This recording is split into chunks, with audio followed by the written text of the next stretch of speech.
টেস্টে দেশের মাটিতে সাকিবের বিদায় দেখতে চান মাগুরার ক্রিকেট সমর্থকরা। সাকিবকে নিয়ে সমর্থকদের ধারাবাহিক আয়োজনে আজকে থাকছে সাকিবের জন্মস্থান মাগুরার সমর্থকদের প্রতিক্রিয়া। সাকিব আল হাসানের অবসরের ঘোষণা কিন্তু তিনি দিয়ে ফেলেছেন এবং টি-20 থেকে আগেই তিনি অবসরে গিয়েছেন বলে জানিয়েছেন। সেই সাথে উনি জানিয়েছেন যে টেস্ট খেলায় বাংলাদেশে এসে দক্ষিণ আফ্রিকার বিরুদ্ধে যে অক্টোবরে টেস্ট আছে সেখানে তিনি অবসরে নিতে চান। তবে এই নিয়েও জটিলতা তৈরি হয়েছে।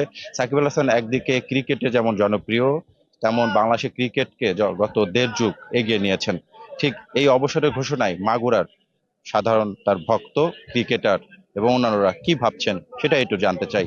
আপনার কি মনে হয় যে সাকিব আল হাসানের যে অবসর, এই অবসরটা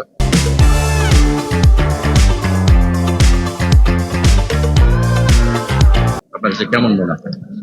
আমার কাছে মনে হচ্ছে সে তার এখনো যে স্কিল আছে সে ইচ্ছা করলে আরো 2-3 বছর খেলতে পারতো, কিন্তু আসলে তার হয়তোবা আম, অন্যান্য কারণে বা অন্যান্য পরিস্থিতির কারণে হয়তোবা তাকে এটা বাদ দেওয়া লাগতেছে। এটার কারণে আসলেই খুবই কষ্ট প্রকাশ করছি আমরা। সাকিব বাংলাদেশের একজন সন্তান, সে বাংলাদেশের মাটিতে তার নিজের খেলা খেলে শেষ করবে, এটা আমাদেরও কাম্য। আমাদের একটা দাবি আছে, সেটা হচ্ছে যে আমরা চাই যে সে দেশের মাটিতে অবসর নিক। আমি চাই যে সাকিবুল হাসান এই দেশের মাটিতেই তার শেষ বিদায়টা সে নিক।